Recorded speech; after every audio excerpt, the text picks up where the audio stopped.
Olá, tudo bom com você? O medo é uma palavra frequente no seu vocabulário. Então, eu me chamo Lígia Lucena, sou psicóloga clínica e estou aqui passando para conversar com você hoje sobre isso. Por que eu tô fazendo isso? Porque tem muitas pessoas que elas acabam tendo medo de muitas coisas. Medo de dirigir, medo de não conseguir, medo de não dar certo, medo do julgamento dos outros, medo de fracassar em alguma coisa. Então é medo. São muitos medos que acabam rodeando a vida dessas pessoas. E a gente precisa, antes de qualquer coisa, entender o que é o medo. O medo é uma reação natural do corpo da gente para nos proteger de algumas possíveis ameaças, de alguns possíveis perigos, tá? Então, geralmente, a ideia do medo é nos proteger de alguma coisa. Então, se tem uma cobra querendo me atacar, o medo da cobra faz com que eu tente me proteger dela. Só que existem medos que são reais e existem medos que são imaginários. E o cérebro da gente, ele não consegue distinguir muito o que é real do que é imaginário.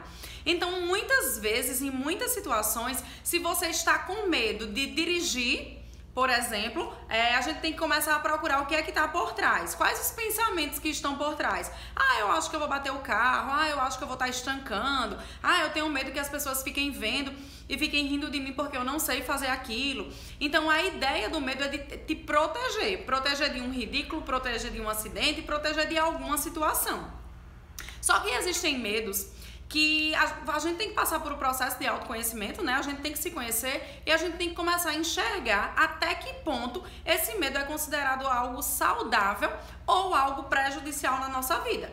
Porque, um exemplo, se eu vou gravar um vídeo e eu tenho medo que esse vídeo não saia com uma qualidade boa, que as pessoas acabem reclamando que não ficou tão legal a imagem, então o que é que eu faço? Eu vou me preparar para esse momento. E geralmente o medo prejudicial, o que é que ele faz? Ele paralisa você. Ele trava você a ponto de você não querer fazer aquele vídeo. E que se por acaso você fizer o vídeo, ele ainda te paralisa para você não postar esse vídeo, para você não publicar e esse vídeo não chegar em algumas pessoas, tá? Então é necessário você começar a entender qual o tipo de medo que você tem. Esse medo tá te ajudando ou esse medo tá te prejudicando? E aí tem pessoas que dizem, ah, Lígia, mas eu não consigo enxergar o medo como algo que ajuda. E aí eu vou te dizer, se tu está no teu carro dirigindo, por que tu não dirige numa velocidade altíssima? Ah, porque eu tenho medo de acontecer algum acidente. Então, nesse caso, o medo está sendo algo benéfico para você. Ele está lhe protegendo de um possível acidente. Quando você está num prédio de 20 andares, por que tu não se joga lá de cima? Ah, porque eu tenho medo que se eu cair ali eu morro. Então, o medo está te protegendo nesse momento. Nessas situações, o medo é considerado algo bom, benéfico, positivo, porque está nos protegendo.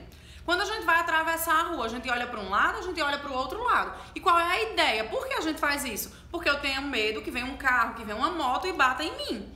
Então, o medo, mais uma vez, está aqui te protegendo de alguma coisa. Por outro lado, existe um medo prejudicial, existe um medo que paralisa. E como é que a gente enfrenta esses tipos de medo paralisante? Os medos que nos impedem de viver algumas coisas na nossa vida, enfrentando. Então, se eu tenho medo de avião, eu só vou perder o medo do avião quando eu enfrentar e começar a andar de avião. Se eu tenho medo de gravar vídeos, eu só vou perder esse medo quando eu começar a gravar vídeos. Se eu tenho medo de pegar no microfone e falar em público, eu só vou perder esse medo quando eu pegar no microfone e for falar em público.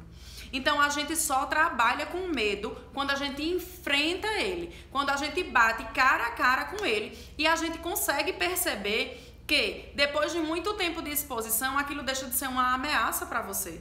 Então, se o medo é para nos proteger de uma possível ameaça, conforme você vai se expondo a essas situações que antes era ameaça para você, hoje acaba não sendo mais, de tanto que você já está familiarizado com aquilo. Então, observa como é que está a questão dos medos na tua vida e começa a entender que se você tem medo dessas coisas é porque provavelmente você não está muito familiarizado com isso. Você não está se expondo muito a isso.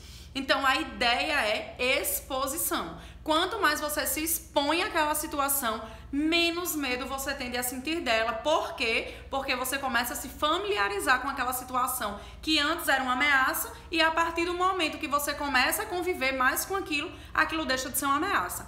Deixou de ser uma ameaça, o teu cérebro ele não vai entender que você precisa se defender de algo. Por quê? Porque aquilo ali já é normal pra você. Então não vai mais sentir nenhum tipo de reação, até no corpo mesmo, que as pessoas dizem, eu tô tremendo, eu tô suando, meu coração tá acelerando, eu tô com falta de ar. Então tudo isso é causado porque a mensagem que você mandou pro seu cérebro foi que possivelmente, provavelmente, você está passando por alguma situação de perigo, você está sendo ameaçado de alguma maneira, tá? Então espero ter te ajudado com esse vídeo. E se você gostou, comenta aqui embaixo, compartilha, manda pra outras pessoas, tá bom? Beijo!